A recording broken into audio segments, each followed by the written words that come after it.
తాకట్టులో ఉన్న మీ బంగారం ఈ రోజు ఎంత ధర చేస్తుందో కొమ్మూరి గోల్డ్ వాళ్ళకి కాల్ చేస్తే ఫ్రీ గోల్డ్ కాస్ట్ చెక్ చేసి చెప్తారు. కానీ ఆర్టిస్ట్ ఎప్పుడైనా ఓపెన్ గా అడిగారా నా భర్తను ఎలా ఉంచుకోవాలనిపించింది మీకు? లేదండి, భర్త అనే మాటకే అర్హత లేనోడు ఇట్లా పోతే పోయాడు దరిద్రం అనిపించింది. ఆ దరిద్రం గురించి మాట్లాడాలనే లేదు. అంతెందుకు, ఇప్పుడు కోర్టులో కేసు ఉంది, ఇప్పుడు ఉంది రన్నింగ్, ప్రెసెంట్ కోర్టులో ఉంది. నేనే నిన్న వదిలేసా. డైవర్స్ అయిపోయింది, విడాకులు తీసుకున్నారు కదా? ఏలేదు కదా, మీరు సైన్ చేసి పంపించారు కదా. పేజ్ ఇస్తే ఆవిడ చింపేసింది కదా. ఆడు ముందే ఒప్పుకోలేదు, ఈవిడ అప్పుడు ఒప్పుకోలేదు. వాడేమో నాకు పెళ్ళామే కాదు, కొడుకు మాత్రమే నా కొడుకు అని చెప్పాడు. సో అలా డైవర్స్ కాలేదు. నేను కోర్టులో వేసా, రేఖారాణి IAS ని ఇంక్లూడ్ చేయండి, ఎందుకని కేసులో ఇంక్లూడ్ చేయట్లేదు అని వేసా.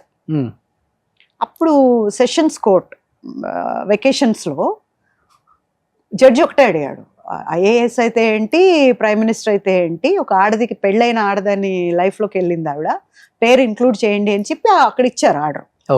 వెంటనే దాన్ని ఆటకెక్కించింది అక్కడ వాళ్ళతో కుమ్ముకై. అది 8 ఏళ్ల తర్వాత దులిపారేమో, అది కింద పడిందో ఏమో మరి, అది నాంపల్లి కోర్టుకు వచ్చింది. వచ్చాక వాళ్ళు ఫోన్లు చేస్తున్నారు, నేను ఎవరిదోని ఫోన్ ఎత్తట్లా. అప్పుడు ఒకరోజు ఎందుకే నాకు మాటకి ఈ నెంబర్తో ఫోన్ చేసిన, ఎవడు నువ్వు అని చెప్పి తిడితే అప్పుడు నేను కానిస్టేబుల్ అండి, ఇట్లా మీ కోర్టుకు వచ్చింది కేసు, మీరు రండి అని. ఏం పొడిచారని 8 ఏళ్లలో ఇప్పుడు నేను వచ్చి పొడిచేది ఏముంది, నేను రాను, కొట్టేసేయండి అని చెప్పా. కాదు మేడం, మీకు న్యాయం జరుగుతుంది రండి అన్న. సరే చూద్దాం అసలు ఏంటి పరిస్థితి అని వెళ్ళా. 1.5 year వెళ్ళా. మొన్న పోయిన నెల అనుకుంటా PP గారిని అలాట్ చేస్తే ఆయన అన్నారు, అమ్మా దీంట్లో ఎవిడెన్స్లు ఉంటాయి కదా, ఎవిడెన్స్లు ఒరిజినల్ ఇస్తే నువ్వు కేసు గెలుస్తావు అన్నాడు. మరి నేను కేసు పెట్టినప్పుడు ఇచ్చిన ఒరిజినల్స్ ఒక్కసారే ఉంటాయి కదా, రెండోసారి ఒరిజినల్స్ ఎలా వస్తాయి? హౌ యూ ఎక్స్పెక్ట్, ఎలా వస్తాయి అసలు? ఏం ఒరిజినల్స్ ఇచ్చారు అప్పుడు? ఫొటోస్, పెళ్లి ఫొటోస్ కానీ, బాబు ఫొటోస్, ఫంక్షన్ ఫోటో కానీ, ఏమంటారు అది, సీమంతం ఫోటోలు కానీ, మేమిద్దరం కలిసి ఉన్నవి కానీ, ఎక్కడెక్కడికి వెళ్ళినప్పుడు ఉన్నాయి, అవన్నీ ఇచ్చాను. అవన్నీ పెట్టుకున్నారు. ఏదైనా తప్పు ఉండొచ్చండి, రేషన్ కార్డు తప్పు ఉంటుందా? ఇద్దరిని కూర్చోబెట్టి ఫోటో తీస్తారు. భారత ప్రభుత్వం అంత పిచ్చిదా? కాదు కదా. ఆ ఫోటో కూడా ఇచ్చాం.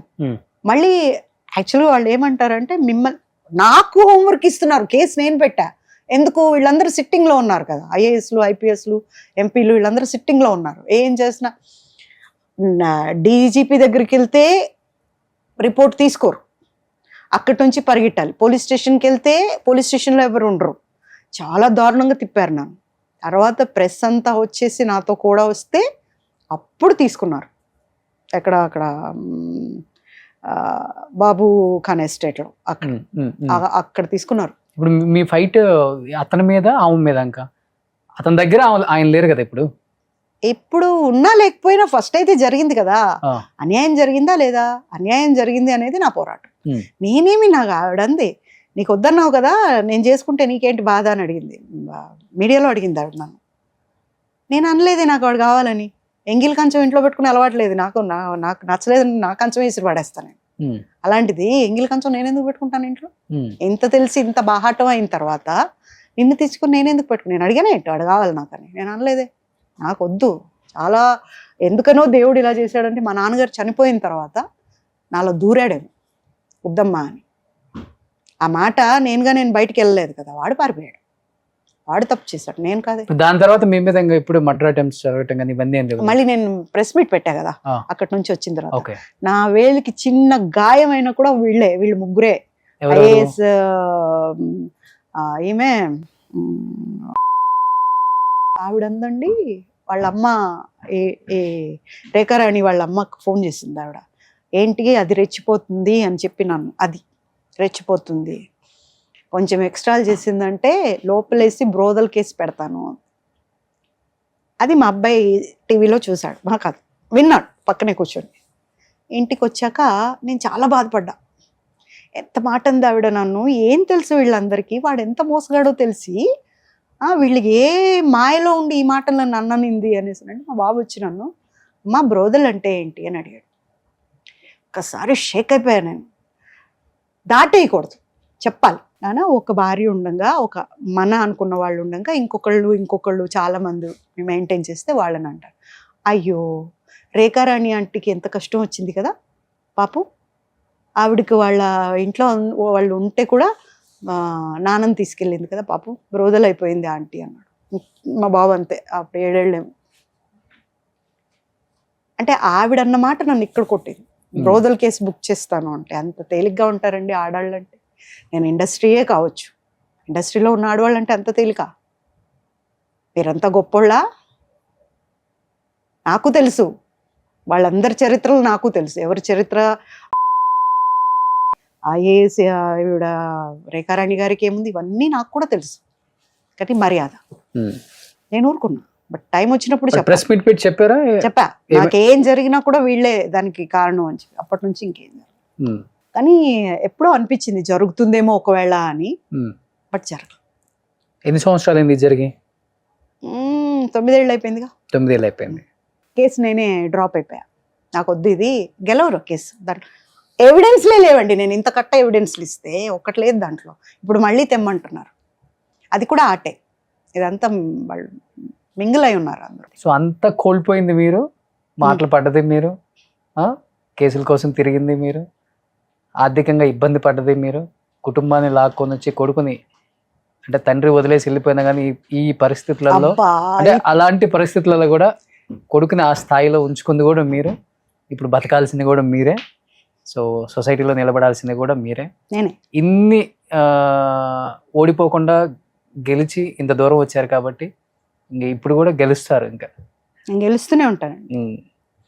వాళ్ళు ఇప్పుడు ఈ కేసుల వల్ల లేకపోతే వాళ్ళు అది కేసు గెలవటం వల్ల పెద్దగా మీకు ఒరిగేది కూడా ఏం లేదు. ఇంకా వాళ్ళు గొప్ప వాళ్ళు అయితే వాళ్ళకి గొప్ప, అంతే, ఎవరికి గొప్ప కాదు. అంతే కదా. ఇవాళ రేపు వాళ్ళు వీళ్ళని కూడా లేదు. ఎవరున్నా కానీ నిజమైన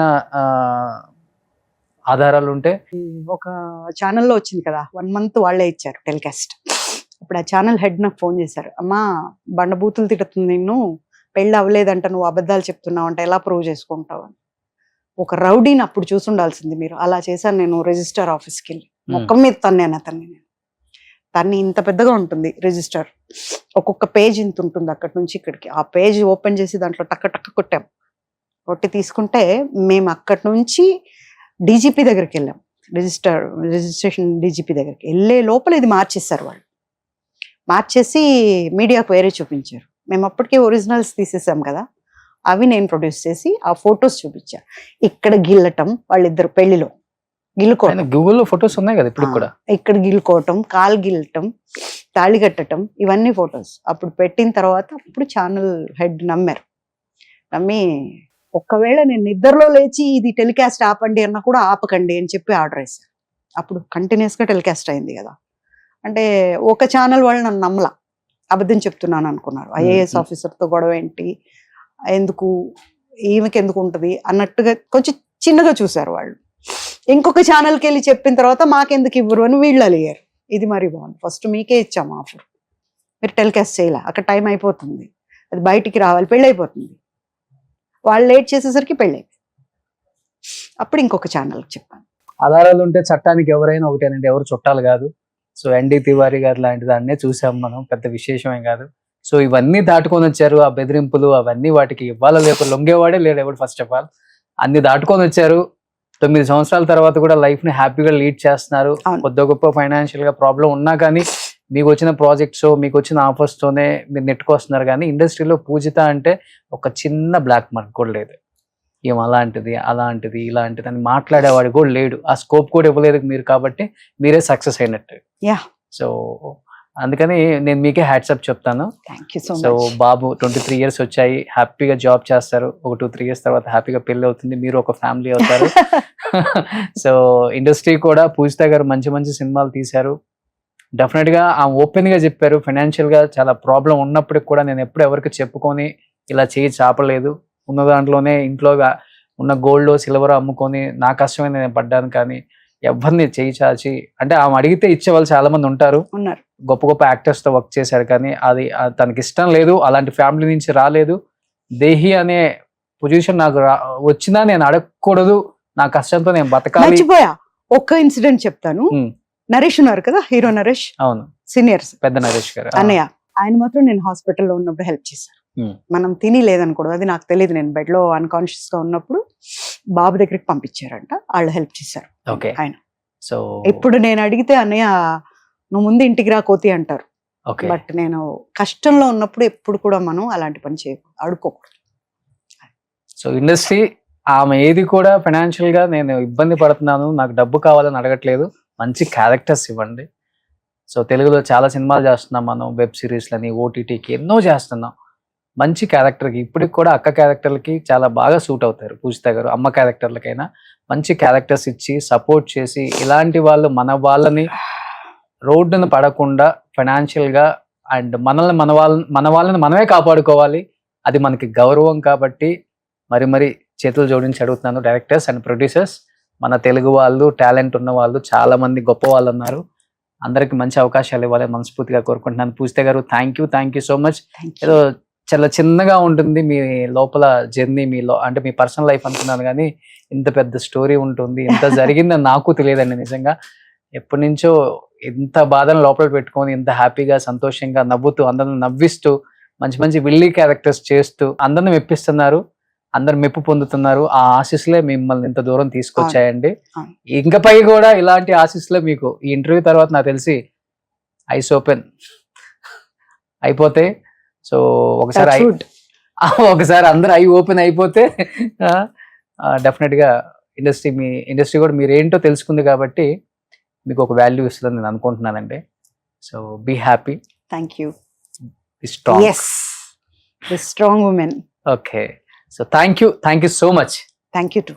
చేతులు జోడించి మనస్ఫూర్తిగా నమస్కారం పెట్టాలనిపించింది మీకు నిజంగా. Come on. సుమన్ టీవీలో మీ పర్సనల్ అండ్ బిజినెస్ ప్రమోషన్స్ కోసం కింది నెంబర్కి కాంటాక్ట్ చేయండి.